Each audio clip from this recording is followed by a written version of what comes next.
Baru banget selesai ibadah karena hari ini cukup sibuk, jadi kita atur ibadahnya itu sore. Dan aku sempetin bikin vlog ini karena udah lama ya. Hari apa ya? Berapa hari lalu ya terakhir kali gue bikin vlog. Mungkin gue bisa bagiin hal ini karena baru sekitar 1 hari yang lalu ada yang tanya ke gue, gimana sih supaya kita jadi orang yang gak mudah untuk responsif terhadap keadaan. Gimana kita bisa gak terpengaruh dengan orang atau keadaan. Ketika dia tanya kayak gitu, gue jawabnya, gue mikir dulu ya gitu, karena itu mulai dari mana ya? Untuk menjadi santai dan gak mudah terpengaruh sama lingkungan, sama orang tuh menurut gue bukanlah satu titik terjadi selesai gitu ya, instan gitu. Enggak, itu proses sih. Kan gue juga orangnya dulu gampang terpengaruh ya sama perkataan orang, gampang terpengaruh sama keadaan. Gue harus selalu mencari pengakuan orang, dan sekarang tuh bisa santai aja tuh. Menurut gue prosesnya cukup ekstrim dan panjang sih, tapi mungkin bisa dimulai dari sini dulu ya. Kalau orang tua kita itu banyak berfokus kepada pertumbuhan dan kedewasaan jasmani kita gitu. Kalau dia badannya tinggi sesuai dengan umurnya, ya kan, dia bertumbuh, dia punya berat badan yang ideal sesuai dengan umurnya gitu kan, dia sehat, nggak ada luka, nggak ada penyakit, ya itu sehat gitu ya. Dan ketika kita sudah masuk ke usia dewasa, kita masuk kuliah, lalu kita masuk dunia kerja, kita sadar bahwa kita jarang banget untuk kita itu dilatih mengelola emosi, mengelola perasaan kita. Yang artinya ketika kita udah jadi orang dewasa, kita nih yang belajar sendiri gitu ya, gimana sih mengelola kesehatan mental, gimana sih kita bisa tetap punya jiwa yang sehat, ini tuh seimbangnya gimana gitu kan. Jadi mungkin awalnya adalah ketika gue capek untuk selalu dipengaruhi sama keadaan, sama orang lain, sehingga akhirnya gue mencari ada gak ya yang satu dasar atau satu value hidup yang bisa membuat gue tetap tidak mudah terpengaruh gitu walaupun keadaan ekstrim.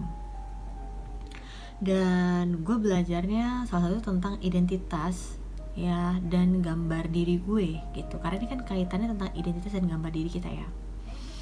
Jadi gue percayanya karena semua manusia itu terbatas dan berdosa, dan kita selalu bertanya-tanya, kita tuh siapa, gambar diri kita seperti apa, kita tuh sebenarnya untuk dihargai, untuk diterima, untuk dikasih itu harus mencapai standar apa ya kan.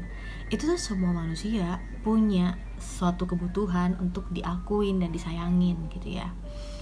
Nah tapi karena kita terbatas dan berdosa, dan kita juga hidup di dunia yang gelap dan jahat gitu ya, akhirnya kita mencari identitas dan gambar diri itu dari orang sekitar kita yang juga terbatas dan berdosa gitu. Jadi pada akhirnya gue dalam proses, akhirnya gue mengerti bahwa ternyata selama ini gambar diri yang gue punya tuh keliru ya, gak tepat ya. Karena ketika gue ganti circle, ketika gue mengalami perubahan situasi, ketika gue denger omongan orang yang gak sesuai dengan ekspektasi gue, kok gue tergoncang gitu. Karena kan harusnya kalau kita secure, kita ngerasa tenang dengan identitas kita, mau orang yang mau apa kan kita harusnya gak kepengaruh ya. Nah jadi kalau menurut gue, akhirnya gue percaya dalam keyakinan gue bahwa gambar diri gue dan identitas gue itu ditentukan oleh Allah yang menciptakan gue. Nah jadi gue bilang ke salah satu orang yang nanya itu bahwa percakapan itu nggak bisa sekali jadi. Gue bilang kayak gitu kan, ini nggak bisa cuma dijawab oleh satu kalimat, jadi ini akan takes time banget untuk kita ngobrol. Jadi gue bilang sama dia, gue akan bahas menurut gue yang penting untuk hari ini, tapi next time kita bahas lagi ya area ini gitu. Karena menurut gue setiap orang kalau mereka tahu siapa diri mereka, gambar diri mereka, ketika ada orang yang salah paham, ketika ada orang yang ngomongin yang jelek-jelek gitu ya, ketika ada orang yang melakukan ketidakadilan, kejahatan sama dia, iya itu jahat gitu ya, itu merugikan orang. Tapi kita tidak tergoyahkan gitu, karena gue tahu gue nggak seperti itu gitu. Jadi ketika misalnya gue lagi live di TikTok, lalu ada orang-orang yang ngomongnya aneh-aneh gitu ya, bener-bener aneh-aneh, gue santai aja gitu, karena gue tahu identitas gue tahu gambar diri gue. Even mereka salah paham, itu bukan tanggung jawab gue, itu tanggung jawab mereka di depan Tuhan gitu.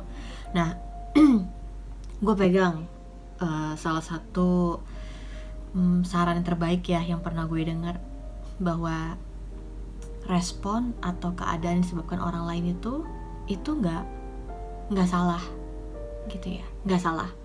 Tapi yang bisa jadi salah itu adalah ketika kita membiarkan keadaan atau perkataan orang itu mempengaruhi kita.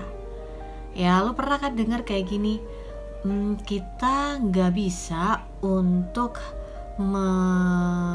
menghindari burung itu tuh terbang di kepala kita, tapi kita bisa untuk meyakinkan, membuat diri kita sehingga burung itu nggak membangun sarangnya dan stay di kepala kita gitu. Jadi perkataan orang atau tindakan orang tuh, yang gue yakin sekarang tuh, ya itu tanggung jawab mereka, bukan tanggung jawab gue. Dan bagian gue adalah yang menjadi respon gue gitu. Jadi sekarang awal-awalnya sakit lah, sedih ya kan, berminggu-minggu ya keinget kalimat-kalimat yang gak enak itu, kalimat-kalimat jahat itu gitu ya. Dan gue tuh kalau misalnya udah banyak pikiran tuh bener-bener sampai gak bisa tidur lah, sampai kayak bener-bener sakit badannya semuanya gitu ya. Dan berhentinya yaitu ketika gue capek untuk membiarkan pikiran atau perkataan orang atau asumsi mereka tuh gue pikirin gitu. Mereka setelah jelekin kita, mereka nggak mikirin kita lagi gitu ya. Ya udah, jadi gue nggak mau lagi pikirin hal-hal yang gue tahu itu hanya membuang waktu, itu bukanlah kebenaran, itu tidak membangun gue gitu. Ya udah, nggak apa-apa. Kesannya memang kelihatannya kayak ini ya, kayak egois ya gitu. Maksudnya gue juga ada waktu-waktu khusus di mana gue juga merefleksikan diri gitu ya. Apa gue salah ya, apa mungkin tindakan gue tuh dinilai dia tuh keliru gitu ya. Dan pada akhirnya setelah gue juga mengambil waktu untuk refleksi diri, gue melihat bahwa yang dia tahu tentang gue itu baru setengah gitu ya. Dia hanya menilai gue dari yang kelihatan dengan asumsi dia gitu kan. Jadi gue kayak ya udahlah, gue nggak mau pusing gitu. Dan gue juga nggak bisa paksa mereka juga untuk gue harus memperbaiki nama baik, mereka harus memperbaiki juga pandangan mereka terhadap gue dan nama baik gue. Enggak lah, kayaknya menurut gue wasting time banget. Jadi time will tell ya, waktu yang akan menjawab, waktu yang akan menuntun mereka. Dan di sana kita belajar untuk rendah hati, di sana kita belajar untuk it's okay kalau misalnya ada orang yang anggap kita atau salah paham sama kita.